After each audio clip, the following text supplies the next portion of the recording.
सबसे पहले अपन बात करेंगे what do you mean by A free surface. सबसे पहले अपन बात करेंगे कि फ्री सरफेस का मतलब क्या होगा। What do you mean by A free surface. Free surface का मतलब क्या होता है? फ्री, खाली, फ्री एकदम। फ्री सरफेस मतलब एक ऐसा सरफेस, जैसे कि मैंने बना दिया container,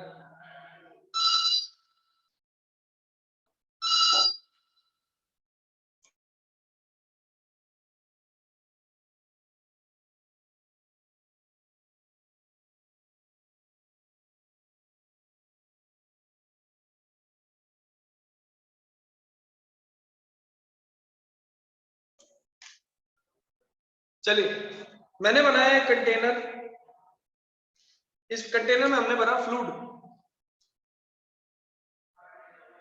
up to a certain level. So I have filled a fluid up to a certain level. Now what is happening, मैंने यहाँ पर एक छोटा सा ट्रायंगल ऊपर बनाया और मैं अभी तक जितनी बार भी फ्लूइड को मेंशन किया ना, इस ट्रायंगल की हेल्प से ही मेंशन किया। मैंने जब भी फ्लूइड बनाया ऊपर ये ट्रायंगल जरूर बनाया मैंने। किसी ने कभी सोचा कि सर ये ट्रायंगल का मतलब क्या है? किसी ने कभी सोचा कि सर ये ट्रायंगल का मतलब क्या है? ये जो ट्रायंगल बना रहे हो ये ट्रायंगल का क्या मतलब है? कभी फ्लूइड के ऊपर ऐसे छोटा ट्रायंगल लगा होता है क्या? नहीं। लेकिन मैंने आपको हमेशा इससे ही दिखाया है फ्लूइड को। देखिए इसका मतलब होता है फ्री सरफेस। इसका मतलब क्या होता है? Free surface. फ्री सरफेस का मतलब होता है कि इस सरफेस पे लगने वाला प्रेशर जो है वो एटमॉस्फेरिक है। फ्री सरफेस का मतलब होता है कि इस सरफेस पे लगने वाला प्रेशर जो है that is atmospheric.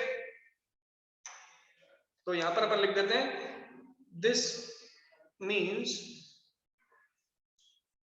That the pressure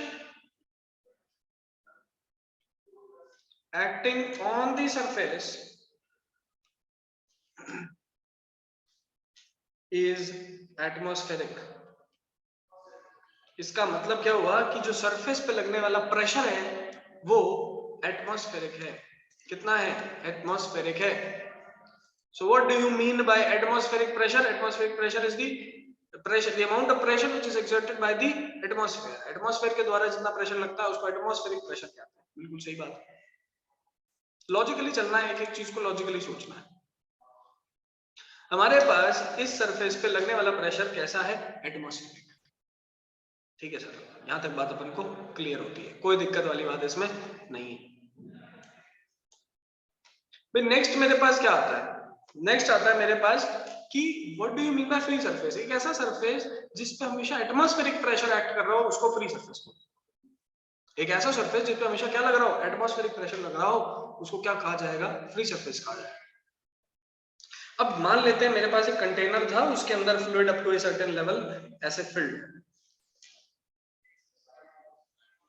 अब आपको पता चल गया ये जो छोटा सा ट्रायंगल बना रहा हूं इसका मतलब क्या है कि ये क्या है? फ्री सरफेस को दर्शाता है। फ्री सरफेस का मतलब इस सरफेस पे क्या लग रहा होगा? एटमॉस्फेरिक प्रेशर लग रहा होगा। मैंने क्या कर दिया, मैंने इस फ्री सरफेस के अंदर एक रेक्टेंगुलर शीट को इमर्स कर दिया है। अब I have immersed A rectangular sheet in it. ये लो ऐसा।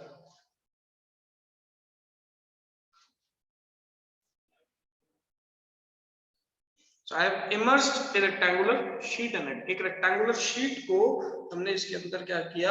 इमर्स कर दिया। आप देख पा रहे हैं, लॉजिकली समझ पा रहे हैं कि पर पानी का सरफेस है, उसके अंदर अपन ने रेक्टेंगुलर शीट को ऐसे वर्टिकली इमर्स किया है।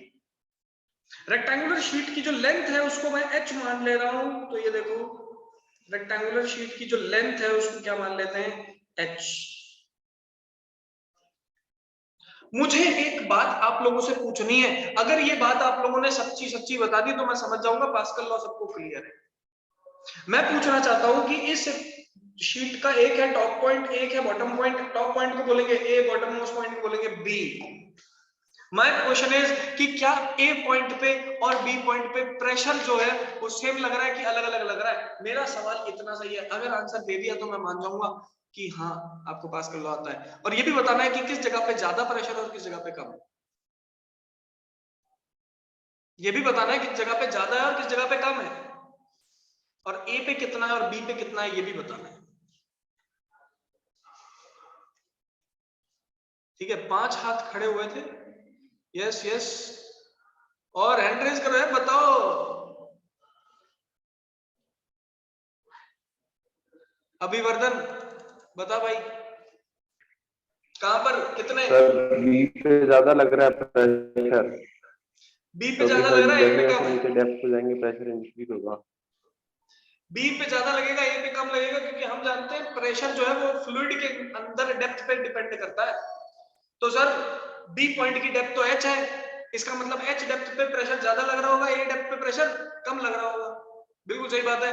बी पे प्रेशर ज्यादा लगने का कारण क्या है? क्योंकि वो डेप्थ पे है, क्योंकि वो बहुत नीचे है, एच डेप्थ नीचे है। एच डेप्थ नीचे होगा तो प्रेशर उस पर कितना लगेगा? रो जी एच लगेगा, खत्म बात। सर ए पॉइंट पे कितना लगेगा? तो हम बोलेंगे फ्लूइड के कारण ना ए पॉइंट पे 0 है। फ्लूइड के कारण ए पॉइंट पे कितना है? 0 है। फ्लूइड के कारण ए पॉइंट पे 0, बी पॉइंट पे रो जी एच, खत्म बात। Logical, easy. सर एक और चीज, मैं इस शीट को ऐसे मैं दिखाता हूं, दर्शाता हूं, आप देखिए डायग्राम से समझने में ना आसानी बहुत हो जाती है। ए पॉइंट ये है, बी पॉइंट ये है। ए पॉइंट पे प्रेशर सबसे कम, बी पॉइंट पे प्रेशर सबसे ज्यादा। इसके बीच में जितने भी पॉइंट्स है, क्या वहां पर प्रेशर कांस्टेंट है कि वेरिएबल है? कौन बता सकता है मुझे? क्या बीच में जितने भी पॉइंट्स हैं उन पे प्रेशर कांस्टेंट है कि वेरिएबल है? उन पे प्रेशर कांस्टेंट है कि वेरिएबल?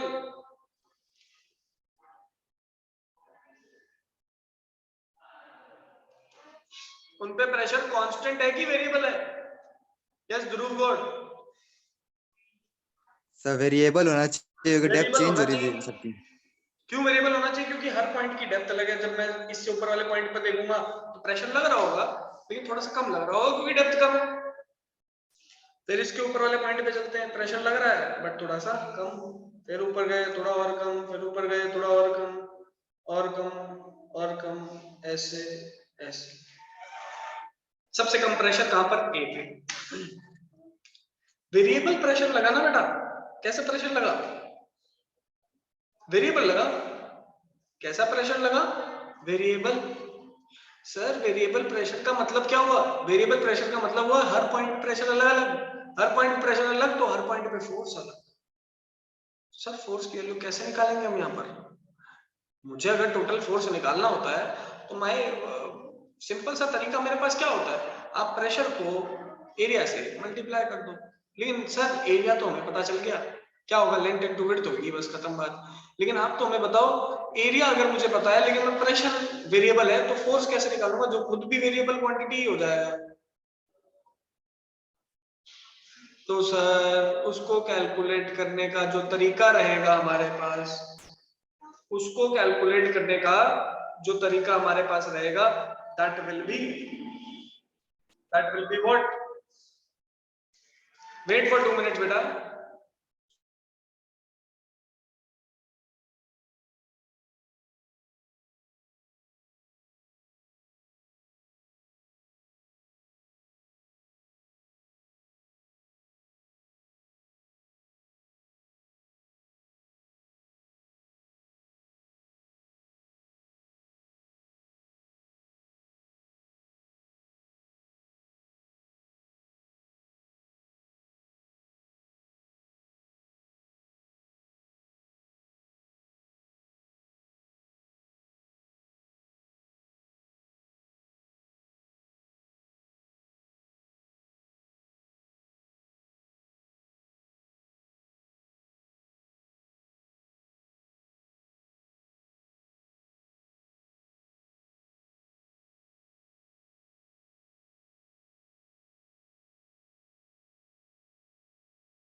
चलिए, प्रेशर हर पॉइंट पे अलग अलग होने के कारण हर पॉइंट पे फोर्स भी क्या होगा? अलग अलग होगा। मैं क्या करता हूं, इसको कैलकुलेट करने के लिए अगर मुझे फोर्स को कैलकुलेट करना होता है, so what we do, we multiplied pressure with area.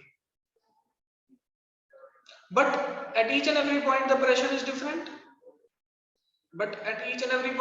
is different.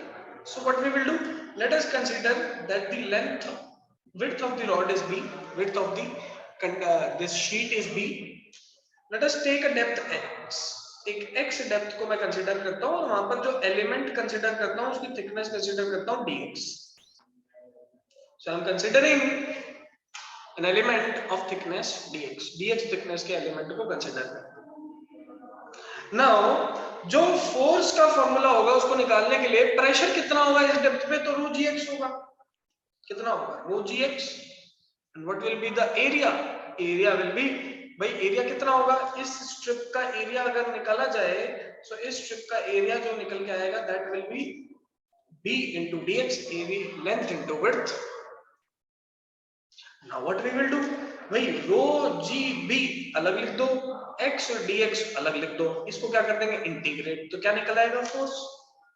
Integrate कहां से कहां तक करेंगे? तो बेटा इस x की मिनिमम वैल्यू 0 के बराबर हो सकती है और मैक्सिमम ये h के बराबर हो सकता है जब ये h डेप्थ का हो जाए, तो ये लो h के बराबर हो जाएगा.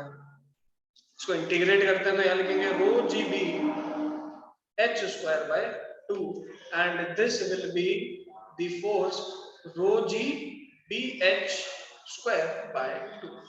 This will be the formula for force. So I hope आपको यहाँ तक बात सबको क्लियर होनी चाहिए. क्लियर कैसे सर?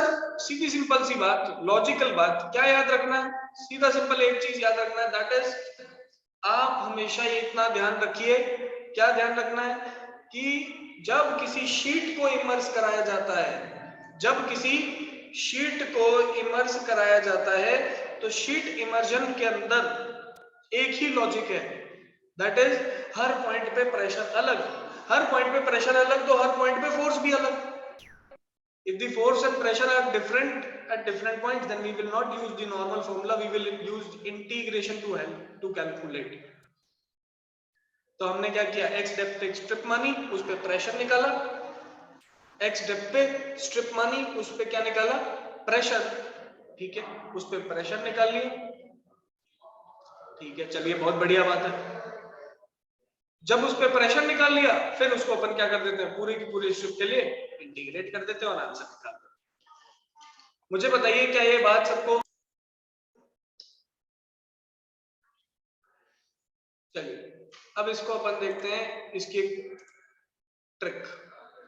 ठीक है, हमारे पास इतना टाइम नहीं है ऑनलाइन क्लास में कि we can do questions simultaneously. Questions simultaneously करने का टाइम नहीं होता, लास्ट में ही किया जा सकते हैं. तो लास्ट में we will solve the NCERT questions. हम लास्ट में एनसीईआरटी क्वेश्चंस को सॉल्व करेंगे. ठीक है, साथ साथ एनसीईआरटी क्वेश्चंस को सॉल्व करना थोड़ा सा ट्रिकी हो जाता है, मुश्किल हो जाता है. ठीक, चलिए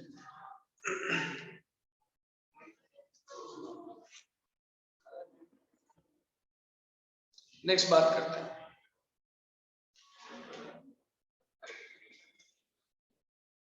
आइए ध्यान से देखिए.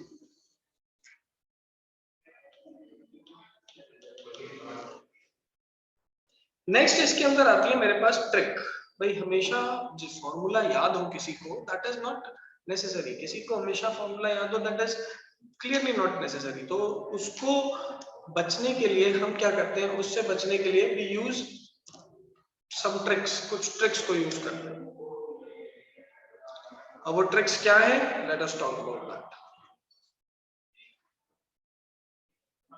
पहले इसको हटाते हैं अपन. देखिए ध्यान से.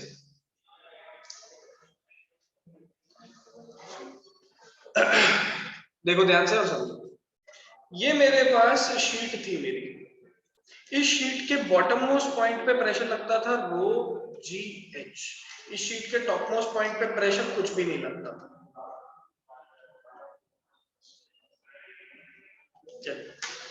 इस तरीके का मेरे पास एक ट्रायंगल फॉर्म होता हुआ दिख रहा है. इस तरीके का मेरे पास एक ट्रायंगल फॉर्म होता हुआ दिख रहा है, जिस ट्रायंगल की जो हाइट है दैट इज h. इस ट्रायंगल का जो बेस है that is rho g h. So in order to calculate force हम क्या करेंगे? इस ट्रायंगल का एरिया निकाल लेंगे. आइए ध्यान से देखिए. एरिया ऑफ ट्रायंगल कैलकुलेट करता हूं. जब एरिया ऑफ ट्रायंगल कैलकुलेट करूंगा तो बनेगा half into base which is rho gh into height which is h, और इसको मल्टीप्लाई कैसे कर देना है विड्थ से, जो कि विड्थ प्लेट की विड्थ थी ना, उस प्लेट की विड्थ से इसको मल्टीप्लाई कर देना है। जब इसको कैलकुलेट करेंगे आंसर आएगा rho g h square b by 2। क्या यही फॉर्मूला हमने ऊपर इंटीग्रेशन से निकाला था? क्या यही फॉर्मूला हमने इंटीग्रेशन से निकाला था? तो देखिए ये ऊपर इंटीग्रेशन से निकाला है rho g b h square by 2, और वही सेम फॉर्मूला अपन ने यहाँ पर भी निकाला है rho g h square b by 2, rho g h square b by 2।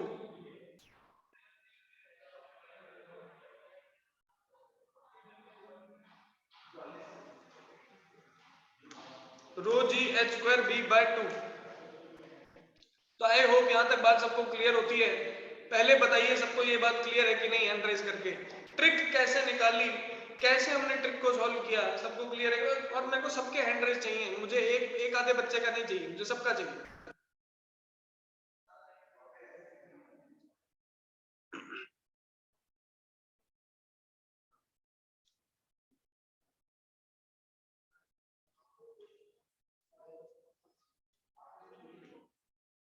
सबके हैंड रेज चाहिए। I want hand to be raised by each and every student present in the class.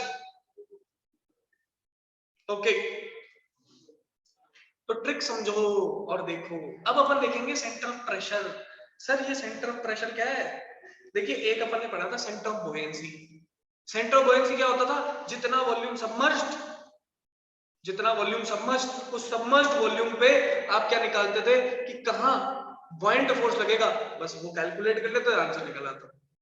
एक होता था सेंटर ऑफ ग्रेविटी, पूरे के पूरे body का, पूरे के पूरे बॉडी का जो सेंटर रहता है वो सेंटर ऑफ ग्रेविटी रहता है।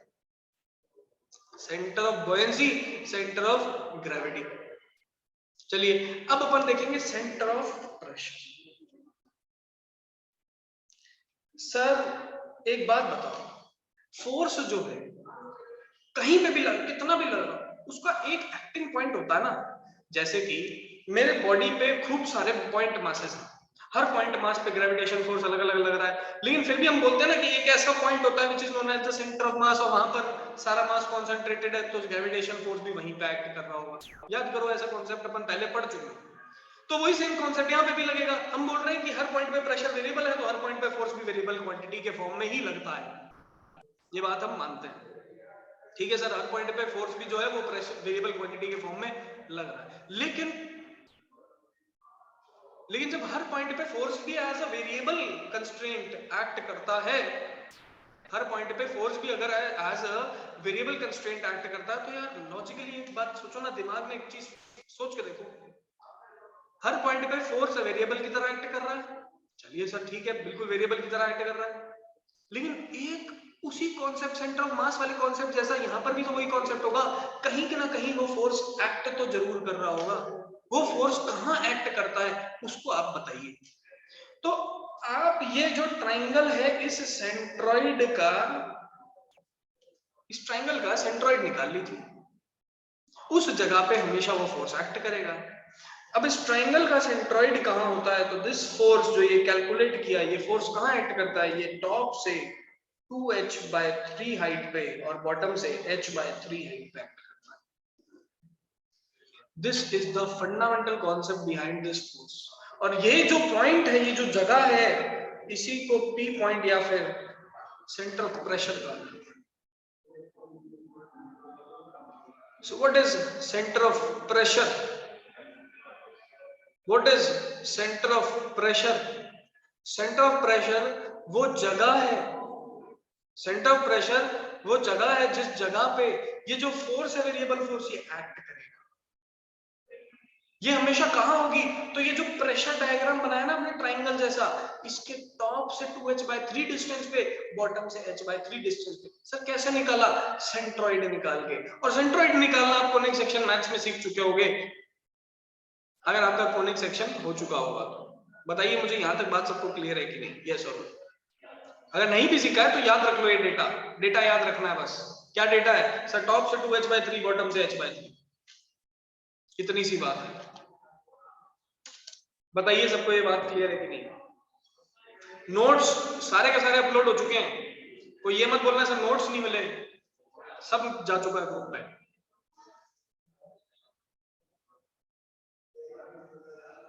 थोड़ा सा कॉन्सेप्ट अलग है, थोड़ा सा अलग चीज है, लेकिन हाँ ऐसी कोई चीज नहीं है कि बहुत बड़ी रॉकेट साइंस हो गई, आसान है।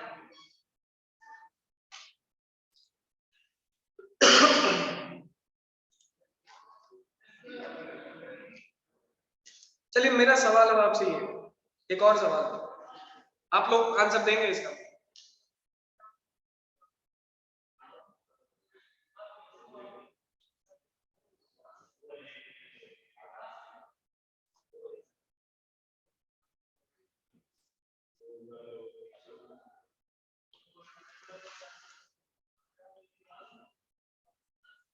ये एच लेंथ का जो शीट था, इसको मैंने सरफेस पे ना रख करके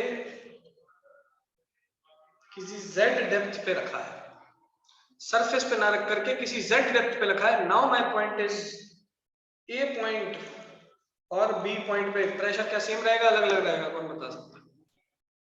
ए पॉइंट पे प्रेशर सेम रहेगा, अलग अलग रहेगा? रहेगा तो कितना रहेगा? ए पॉइंट पे प्रेशर कितना, बी पॉइंट पे प्रेशर कितना? My question is this. Yes Hrithik दी। Yes sir. सर ए पे तो रहेगा रो जी, सर A पे अलग अलग कितना रहेगा रहेगा? दोनों पे। सर ए पे रो जी जेड, रो जी जेड, बिल्कुल सही बात है। बी पे कितना? और सर बी पे रो जी एच प्लस जेड। रो जी एच प्लस जेड, बहुत बढ़िया, बेहतरीन, परफेक्ट आंसर, परफेक्ट आंसर है भैया। ए पॉइंट और बी पॉइंट पे प्रेशर कितना कितना है तो ओपन ने निकाल लिया। ज्यादा प्रेशर कहां पे? बी पॉइंट पे। कम प्रेशर कहां पे? ए पॉइंट पे। बी पॉइंट पे ज्यादा प्रेशर, ए पॉइंट पे कम प्रेशर। क्या यहाँ पे प्रेशर डायग्राम ट्राइंगल जैसा बनेगा क्या? मैं बोलूंगा नहीं, यहाँ पर प्रेशर डायग्राम ट्राइंगल जैसा नहीं बनेगा। यहाँ पर pressure diagram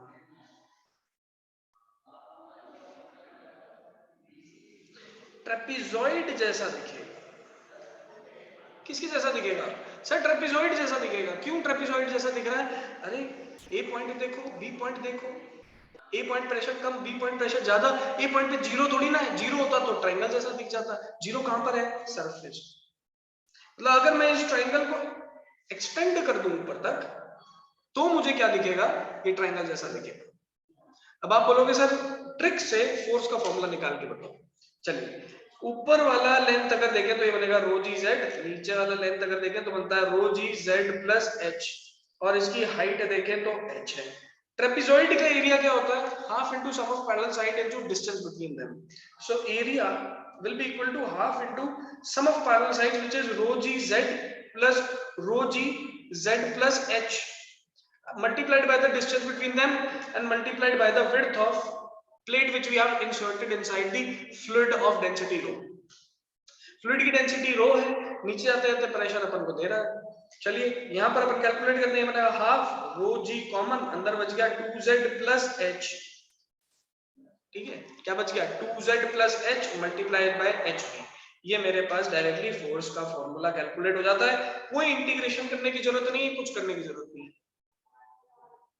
half into sum of parallel sides, और ये वाला फॉर्मूला लगा के हम आंसर निकाल सकते हैं। कोई दिक्कत वाली बात यहाँ पर नहीं। चाहे इंटीग्रेशन मेथड से कर लो तो भी आंसर सेम आएगा, चाहे इंटीग्रेशन मेथड से कर लो तो भी आंसर सेम आएगा। लिमिट इस बार z से z प्लस h तक हो जाएगी। लिमिट जो है पहले 0 से h ली थी, अब z से z प्लस h हो जाएगी। इंटीग्रेशन कर लो, आंसर अभी भी सेम आएगा। चलिए ये तक बात अपन को समझ में आती है। इसके बाद मेरा सवाल है, इसके अंदर सेंटर ऑफ प्रेशर कहां होगा?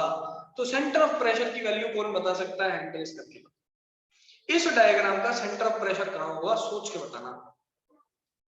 देखते हैं कौन बता सकता है इसका आंसर। कॉमन सेंस है, एप्टीट्यूड का क्वेश्चन है, फिजिक्स है ही नहीं, ऐसा समझ लो। पूरा ट्रायंगल का h/3 देखना है और कुछ नहीं करना।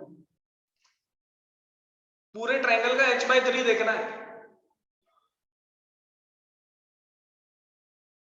चलिए कोई दिक्कत नहीं, मुझे ये बताओ, अगर ऊपर वाले डायग्राम को देखें तो पूरा जो ट्रायंगल बनता है प्रेशर ट्रायंगल, इस प्रेशर ट्रायंगल के टॉप से 2h/3 डिस्टेंस पे होता है कि नहीं होता? ये बात तो सबको क्लियर है कि नहीं? Centre of pressure hand raise करके बताओ। ये बात तो सबको क्लियर है ना? अगर इतनी बात क्लियर है तो बताओ मुझे एक बार। चलिए इतनी बात अगर क्लियर है तो ये समझना आसान है। मैं यहाँ पर ये मत सोचो कि सर ट्रेपेजॉइड है कैसे निकालेंगे, अरे नहीं देखना, ये देखो यार टोटल ट्राइंगल जो बन रहा है उसकी लेंथ कितनी है, h प्लस जेड। सर मैंने क्या बोला था, टोटल ट्राइंगल की जो हाइट है उसका 2h/3 पे चले जाओ, सो ये बन गया 2h प्लस z/3। यहां पर लग रहा है हमारा फोर्स। क्या लॉजिक क्लियर हुआ सबको, क्या लॉजिक क्लियर हुआ? कुछ नहीं था, ऊपर वाला ही फंडा है, वापस लगा दिया। लॉजिक क्लियर हुआ कि नहीं हुआ, यस और नो?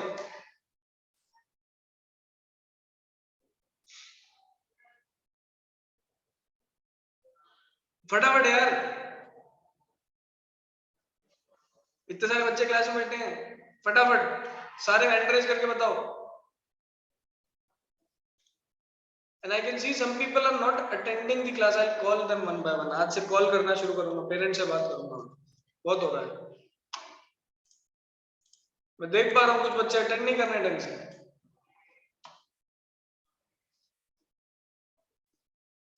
आज की क्लास में करेंगे इतना ही,